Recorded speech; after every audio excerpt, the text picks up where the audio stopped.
Hello बच्चों, कैसे हो? मस्त? आप मस्त तो मैं भी मस्त। Today motivation thought, good students not born, good student not born, they are trends, they are trends.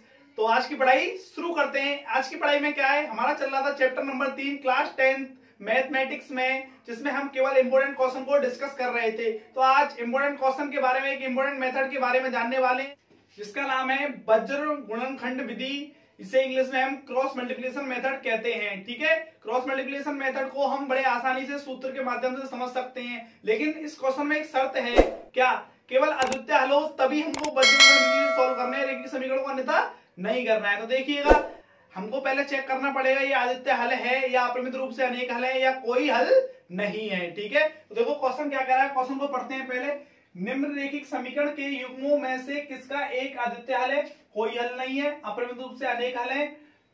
ये तीन कंडीशन होती हैं, तीनों कंडीशन में केवल अद्वितीय हल आए, क्या है, अद्वितीय हल आए तो हमको वज्रगुणन विधि का सूत्र लगाना है, अन्यथा नहीं लगाना, वहीं छोड़ देना है। ठीक, तो देखो कंडीशन इधर लिख रही है, a1/a2 = b1/b2, तो अद्वितीय हल की कंडीशन है ये। अगर a1/a2 = b1/b2 = c1/c2, तो कोई हल नहीं, ये इसकी कंडीशन है। a1/a2 b1/b2 c1/c2 तीनों बराबर हैं, तो ये अपरिमित रूप से अनेक हल की कंडीशन है। ठीक है, फॉर्मूला ये है, इसको जब हम प्रयोग करेंगे तो मैं तुम लोगों को बताऊंगा। ठीक है, तो देखिएगा, सबसे पहले अपन लोग क्या करेंगे, इसमें से दोनों रैखिक समीकरण में से आप a1 और a2 और b1 b2 c1 c2 की वैल्यूज निकाल लोगे। इक्वेशन 1 मान ली, इसको इक्वेशन 2 मान ली। तो सबसे पहले हमने a1 बराबर आपका 1 है, x के गुणांक में क्या है, कुछ नहीं है, 1 है, तो 1 लिख लिया हमने। अब b1 के गुणांक में क्या है हमारा, -3, c1 के गुणांक में क्या है हमारा, -3। ठीक, कोई दिक्कत नहीं है।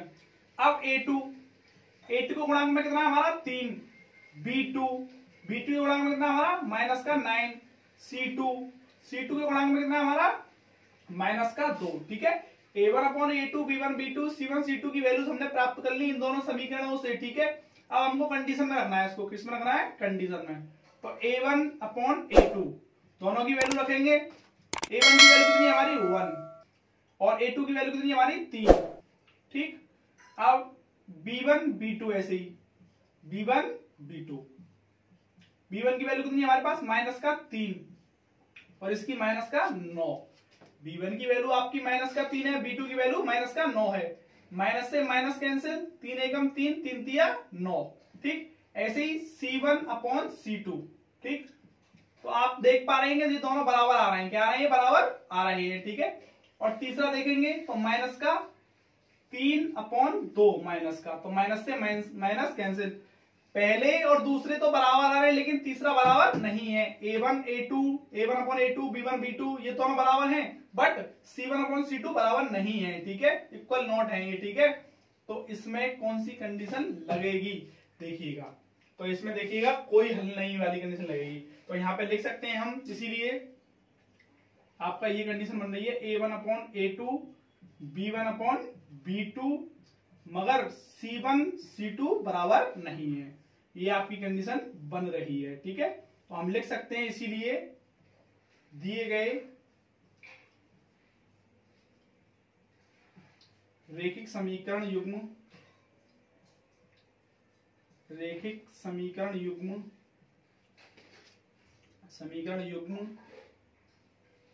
क्या है हमारे, कोई हल नहीं है, समीकरणों के कोई हल नहीं है,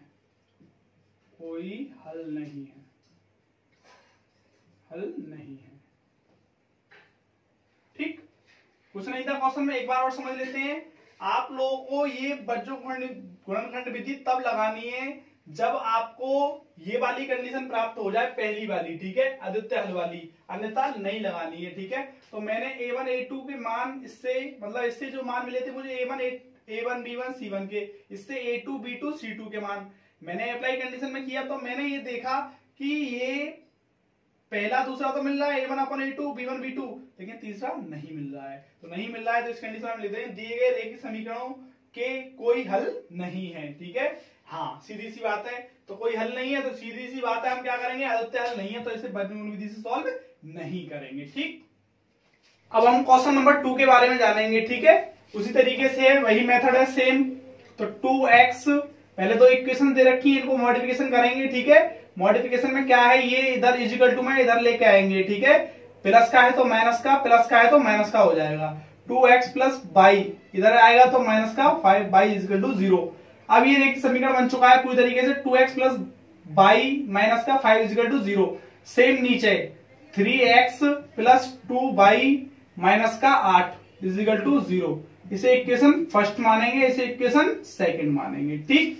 बात आप लोगों को यहां तक समझ में आ गई होगी। अब आपको कुछ नहीं करना है, अब कंपैरिजन करके a1 upon a2 b1 b2 की वैल्यूज निकाल दीजिएगा।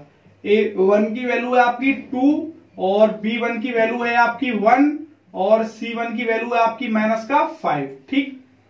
a2 की वैल्यू है आपकी 3 और b2 की वैल्यू है आपकी 2 और c2 की वैल्यू है आपकी माइनस का 8, ठीक।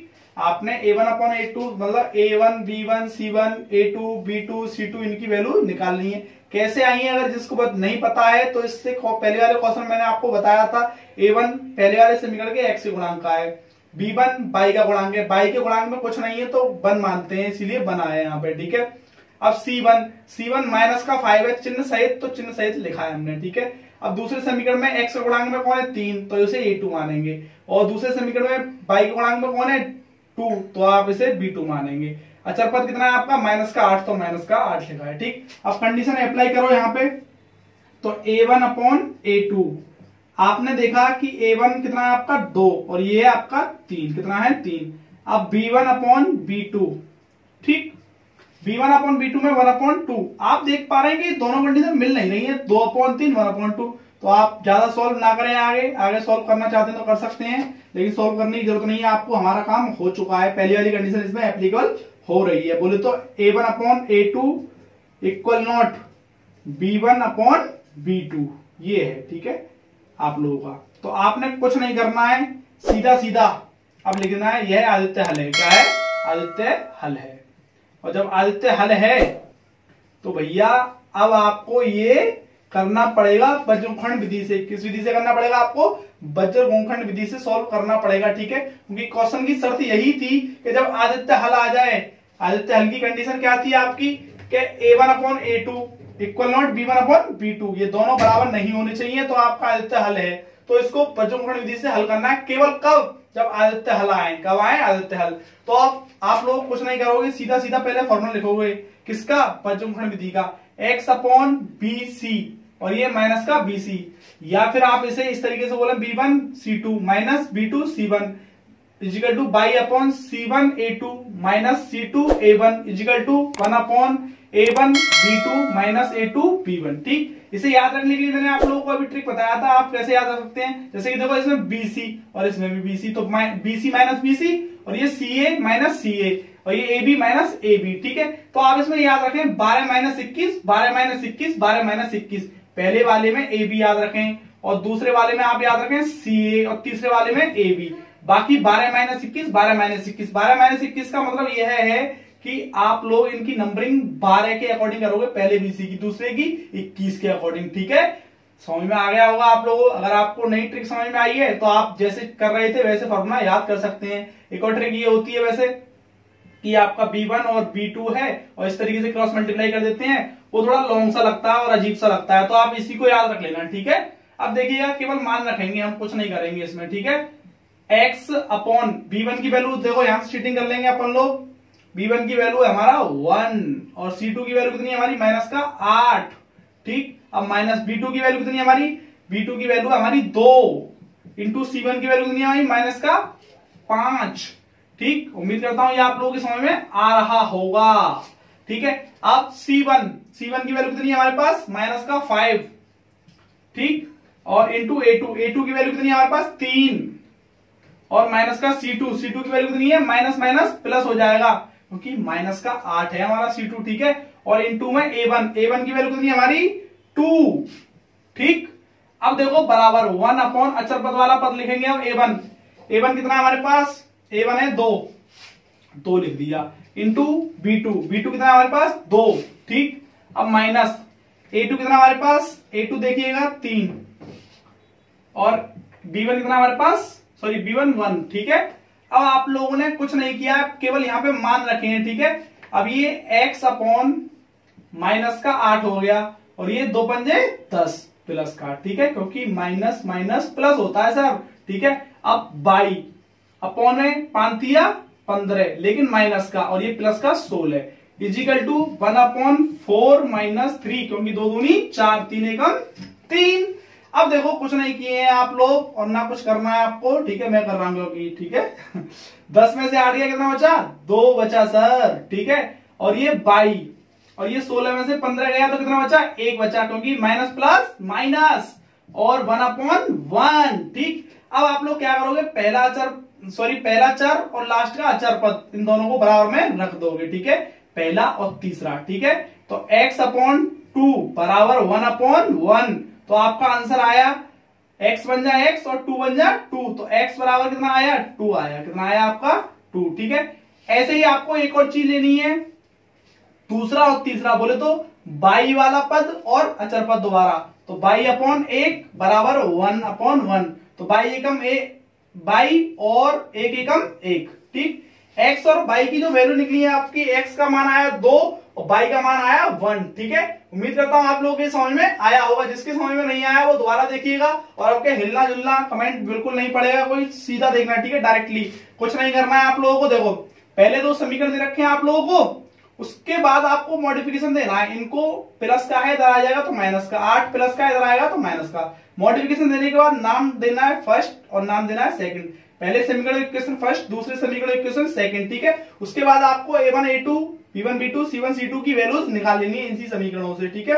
उसके बाद अप्लाई टू कंडीशन में अप्लाई करेंगे a1/a2, रेशियो वाली कंडीशन में a1/a2 b1 b2। आपने देखा तीसरा निकालने की जरूरत ही नहीं पड़ी है आपको, ठीक है, कि दोनों बराबर नहीं आ रहे। दोनों बराबर नहीं आ रहे, हम जिसको ढूंढ रहे थे, जिसका हमें इंतजार था, वो घड़ी हमारे सामने है। देखो a1/a2 equal not b1/b2। Aditya हल है, कैसा हल है? आदित्य हल है। आदित्य हल को ही तो ढूंढ रहे थे हम, आदित्य हल को ही ढूंढ रहे थे। आदित्य हल आने के बाद हमको बज्रंग विधि लगानी है और ये बज्रंग विधि का फॉर्मूला है। याद रखने के लिए मैंने अभी तुमको बताया था कैसे याद रख सकते हो, या तो आप उससे याद रख लो या फिर अपना जो भी तुमको अच्छा लगता है याद है उससे याद रख लो, ठीक है। यहाँ पे हमने मान रखे हैं सिर्फ ये माइनस का 8 और ये 2 पंजे 10, माइनस माइनस प्लस, ठीक है। 22 का 22 हो गया, 5 15, 8 दूनी 16, 2 दूनी 4 3 एकम 3, कोई दिक्कत नहीं होनी चाहिए। 10 में से 8 गया, कितना बचा? 2 बचा। 16 में से 15 गया, 1 बचा। 4 में 3 गया, 1 बचा। अब आप क्या करेंगे, पहले की और लास्ट के पद की दोनों की तुलना कर दोगे, ठीक है, आपस में बराबर, ठीक है। तो हमने रख दिया, यहां से हमें x का मान मिल जाएगा, x बन जाए x या x एकम x, 2 एकम 2।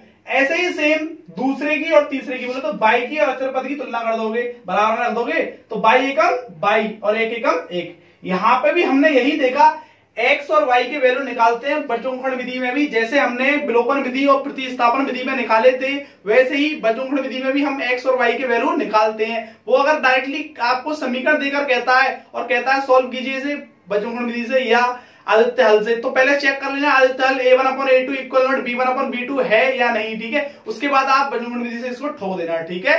पूरा आपको समझ में आ गया होगा, नहीं आया तो वीडियो को दोबारा देखिएगा, 100% आप लोगों की समझ में आ जाएगा, ठीक है। अगर आपने वीडियो यहां तक देखी है तो बहुत बहुत धन्यवाद, और आप अपने फ्यूचर को बदलना चाहते हैं, इसमें आपका बहुत योगदान रहेगा, क्योंकि आप अपने आप पर कंट्रोल कर पाते हैं, आपके पास बहुत ही ज्यादा धैर्य है, ठीक है। वीडियो देखने के लिए बहुत बहुत धन्यवाद आपका।